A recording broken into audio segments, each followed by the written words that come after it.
안녕하세요. 여성동화 구독자 여러분. 저는 예재리의원 대표원장으로 있는 영상학과 전문의 이원경입니다. 반갑습니다. 일단 기본적으로 1년에 한 번씩 하는 게 좋고요. 근데 내시경 같은 경우는 이제 텀이 이제 매년 하는 거는 이제 곤란할 수가 있고, 특별한 케이스가 아닌 거 외에는 기본적인 검사들은 1년에 한 번씩이라고 보시면 될 것 같아요. 위내시경은 이제 보통은 워낙에 요즘에는 젊은 암 환자들이 많아지고 있어서 20대부터는 2년에 한 번씩 하시면 좋다고 되어 있고요. 대장 내시경 같은 경우에는 기존에는 이제 50세부터 5년에 한 번씩 하시는 걸로 되어 있고, 용종 가족력이 있거나 본인이 용종이 있거나 이러면 3년에 한 번씩 하는 걸로 되어 있거든요. 근데 최근에는 2030에서 위암과 대장암이 되게 많이 증가하고 있어요. 특히 대한민국에서 증가하고 있기 때문에 저는 개인적으로 위내시경은 정상이셨으면 2년에 한 번, 뭔가 위암이라든지 그런 본인이 비정상인 소견이 나왔다 하면 매년 하시는 걸 저는 추천드리고, 대장 내시경 같은 경우에도 20대부터는 5년에 한 번 하는 게 좋지 않나 보고 있어요. 나라에서 정해놓은 5대암 검진에 대해서 많은 분들이 그것만 하는 게 중요하다고 보시고 있는데, 그 사실은 5대암 검진만 하시면 놓치는 게 꽤 많아요.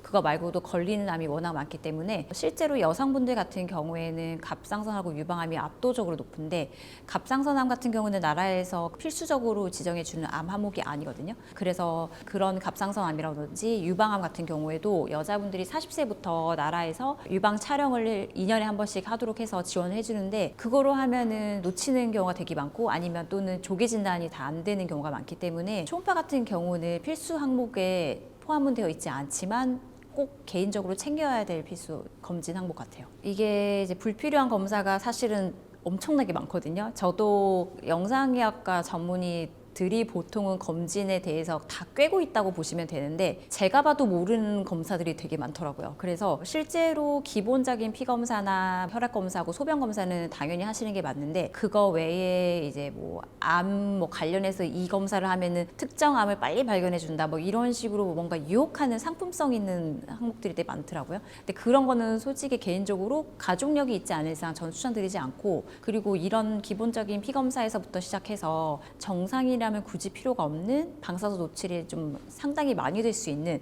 CT를 과도하게 많이 권장하는 검진 센터도 많거든요. 그래서 그런 경우는 좀 조심해야 되지 않나 싶습니다. 그래서 예를 들면은 조영제가 들어가는 복부 CT를 검진 센터에서 갈 때마다 매년 이거는 찍어야 된다, 이런 경우는 불필요한 검사를 보시면 되고, 그거 외에 심장 CT, 젊은데 20대에 무증상의 가족도 없는 분이신데 관상동맥 CT라든지 심장 CT를 찍는 그런 경우도 사실 내 몸만 버리고 돈만 날리는 그런 검사일 수 있겠고요. 그거 외에도 MRI도 내가 이제 팔다리 관절이나 근육통이나 이런 게 전혀 없는데 무증상인데, 한마디로 허리 MRI나 어깨나 팔, 무릎 이런 식의 MRI 찍는 것도 말 그대로 돈만 날리는 항목이 될 수 있죠. 이게 건강검진 같은 경우는 저 같은 경우에도 저는 이게 제가 좀 잘 아는 분야다 보니까 선별해서 저도 하고 있거든요. 그래서 저는 절대로 이제 뭔가 이제 체인 같은 검진 센터에서는 저는 하지 않고요. 만약에 한다고 하면은 대학병원 검진센터는 저는 좀 괜찮다고 추천드리고 싶고요.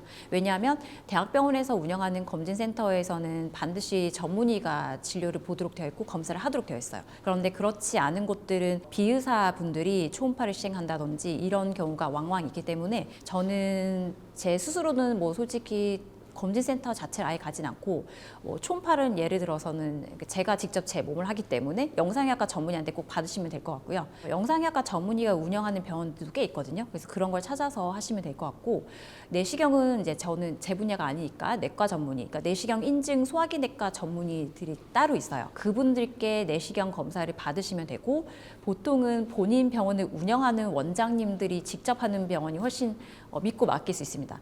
그러니까 예를 들어서 어떤 센터 큰 회사에 소속된 선생님들이 계신 곳보다는 대표 원장님 단독으로 해주시는 개인 의원 같은 곳이 오히려 꼼꼼하고 세심하게 봐주는 경우가 많기 때문에, 이건 지극히 제 의견일 뿐이지만 저는 개인적으로 그렇게 하고 있고, 공장식 같은 검진센터는 좀 되도록이면 피해라 이렇게 말씀을 드리고, 또 하나가 이제 검진 성수기철을 좀 피해서 검사를 하셔라고 꼭 항상 말씀을 드리는 게, 검진 시기가 되면은 이제 안 하셨던 분들이 다 미뤄뒀던 거를 그때 막 몰아서 많이 하시거든요. 그렇게 되면은 일단 검사하시는 분들의 피로도도 사실 올라가는 게 사람이니까 그럴 수밖에 없어요. 그래서 검사하는 의사들의 로딩이 많이 쌓여 있는 그런 철, 즉 10월달, 11월달, 12월달 그때쯤은 저는 검진 되도록 하지 마라, 미리 해라. 그래서 봄이나 여름에 좀 하시도록 권고를 드리고 있습니다.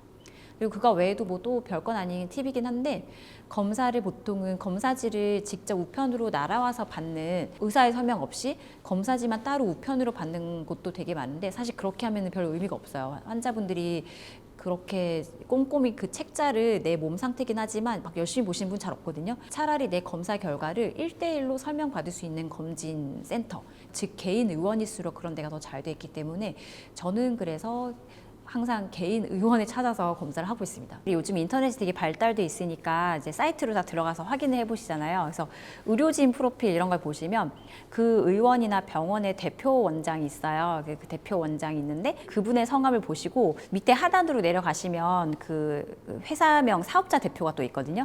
그 사업자 대표명과 일치하면 그 병원은 약간 믿을 수 있다, 이렇게 보시면 되고, 뭐 이거는 그냥 제 사견이긴 한데 어쨌든 그 병원 자체의 대표 원장과 그 운영하는 그 설립자가 따로 있으면 그거는 이제 비의료인이 설립한 병원이기 때문에 영리단체라고 보시면 돼요. 그렇기 때문에 그런 식의 검진센터가 대규모로 있으면서 엄청나게 많은 체인을 또 가지고 있고, 대표 원장과 그 사업자 대표 이름이 일치하지 않고, 그 다음에 이제 봉지기 선생님들이, 의사 선생님들이 굉장히 많고, 이런 식으로 지점마다 뭐 서울에 있고 어디에 있고 이런 식으로 되어 있으면 쉽게 말하면 공장형 검진센터다, 이렇게 말을 하는 거죠. 일단은 그냥 대표자 명이 일치하는지가 제일 쉬운 구별 방법인 것 같습니다. 네. 저도 환자분들이 되게 많이 오시는데, 심지어 몇 달 전에 정상이라고 받으셨던 분인데 제가 봤을 때는 유방암이고, 아니면 유방암 일보 직전 상태라든지 이런 식으로 저는 거의 대부분의 많은 분들이 그렇게 오시거든요. 근데 그런 걸 보면은 이게 어쨌든 이 검진이라는 것 자체가 그만큼 어려운 것도 맞고요. 왜냐하면 인체 신비가 워낙 있다 보니까 우리 인체에서 나타나는 암세포들이 각양각색으로 나타나고, 특히 초기일수록 정체가 완전히 드러나지 않는단 말이에요. 그래서 실제로 많은 분들이 얼마 전에는 검사했을 때 난 정상이었는데 1년 뒤에 정기검진 갔더니 그 사이 뭐 암 3기가 돼 있더라, 이런 케이스가 되게 많습니다. 이런 거를 간격암이라고 말하는데, 그 간격 사이에 건강검진과 건강검진 사이에 발생한 암을 말을 하는 거고요. 이런 케이스는 그 암의 잠복기 같은 게 또 문제가 있을 수도 있고, 그게 아니면 현대의학의 오류죠. 그래서 그 검사 자체를 잘못 받았다든지, 아니면 실제로 그 검사를 실행한 의사의 실수라고도 볼 수 있는데, 이 모든 것들이 다 가능하기 때문에 발생하는 거라서 딱히 어딘가 문제됐다고 말하기 힘들 수 있습니다. 특히 이제 초기 암일수록 발견 자체가 어려울 수 있기 때문에 재수없어서 한마디로 걸리는 케이스가 바로 이런 거를 말하는 것 같긴 합니다. 사실은 이제 되게 많은 분들께 이럴 때 암이다라고 전조 증상을 물어보시는 분들이 특히 많아요. 암에 대한 전조 증상이 있으면 이 엄청나게 획기적인 증상인데, 사실은 안타깝게도 우리 인간들에게 암을 미리 눈치챌 수 있는 전조 증상이라는 게 사실은 없거든요. 참 제가 이런 질문을 많이 받지만 거기에 대해서 안타까운 게, 저도 큰 게, 전조 증상은 사실 없고 암이 발생했을 때 이거를 빨리 눈치채고 병원에 가느냐 안 가느냐, 이 증상일 때는 제발 하루라도 만사를 제껴두고 병원에 가셔라, 이런 거는 제가 말씀드릴 수 있어요. 그렇지만 암에 걸리기 전조 증상은 사실 존재하지 않습니다. 네. 만사 제치고 가야 될 정도면 솔직히 암 자체가 많이 진행을 한 거기 때문에, 만약에 내가 체중이 급격하게 뭐 쫙쫙 빠졌다, 3개월 사이에 5kg 이상 빠졌다, 이러면 전조 증상이라기보다는 위험한 신호일 수도 있고요. 그 다음에 내가 만약에 남들이 오랜만에 본 친구들, 뭐 심지어 가족들도 요즘 얼굴이 색깔이 왜 이래? 얼굴이 노래졌어, 눈알색이 노래, 이런 식의 황달이 의심된다는 소견이라든지, 주변 사람들이 눈치를 챌 만큼 신체적인 변화가 있을 경우에는 일단 검사를 해보시는 게 좋고요. 그거 말고도 평소에 못 느꼈던 극심한 통증, 이런 것도 물론 확인을 하고 넘어가시는 게 좋아요. 그다음에 직접적인 뭐 암을 시사하는 소견은 이제 복강이나 뭐 유방이나 뭐 갑상선이든 뭐 어디든 만져지는 덩어리가 있다, 통증이 없는 덩어리가 있다, 그러면 그런 것도 당연히 병원에 가서 확인을 하셔야 될 사인이겠죠. 만약에 내가 본인이 증상이 없는 건강한 분이라면 검진 결과에서 내가 일단 당뇨나 고혈압, 그러니까 혈당 수치나 혈압은 정상인지, 이거는 굉장히 기본적인 상황이거든요. 이걸 꼭 아셔야 돼요. 내가 이게 이 정상 수치에 있지 않냐, 있느냐, 이거에 따라서 앞으로 10년 후에 내 모습이 다를 수 있기 때문에, 내가 지금 정상인이시다, 즉 무증상이시다 이러면 예비 고혈압이나 예비 당뇨가 있지 않을까, 이거를 경계를 하셔서 그쪽 관련된 피검사나 항목을 잘 보시고요.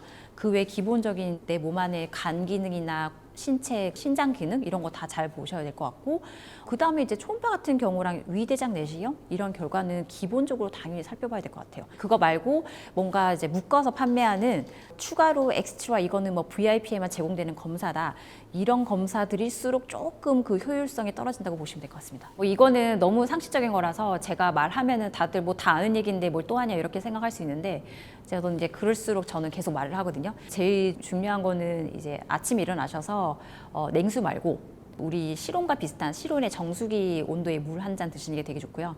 공복 상태의 물을 이제 먼저 드시는 것이 내 몸 안에 밤사이 찌껴있던 노폐물이라든지 찌꺼기를 좀 씻어내리는 정화효과가 있습니다. 그런 기본적인 생활 습관을 먼저 가지시면 좋을 것 같고, 그거 외에 요즘에는 우리가 어디를 다 둘러봐도 알록달록한 음료수가 정말 많거든요. 근데 그런 음료수는 제발 꼭 피하라고 말씀드리고 싶어요. 특히 이제 아기들 같은 경우는 어릴 때부터 음료수의 습관처럼 중독 있게 많이 마시는 아이들일수록 20대부터 암 발병률이 급격하게 높아지기 때문에 색깔 있는 음료는 그냥 다 독극물이다 이렇게 생각을 하실 정도로 피하시는 게 좋고, 제일 좋은 거는 그냥 맹물이거든요. 순수한 물을 자주 드시는 게 좋을 것 같습니다.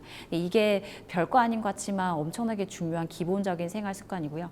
그거 외에는 뭐 다 아시겠지만 가공육이라든지 간식 같은 그 공장에서 찍어내는 음식들은 되도록이면 피하시는 게 좋을 것 같아요. 이런 기본적인 사항만 지키셔도 거의 절반 이상은 내 몸이 건강해지는 거에 성취를 하실 수 있을 정도로 엄청나게 중요한 거거든요. 그래서 저는 보통은 뭐 음식을 뭘 먹어라 이런 거보다는 기본적으로 일단 몸에 안 좋은 것들은 피하는 것부터 실천하시는 게 좋지 않나 싶어요.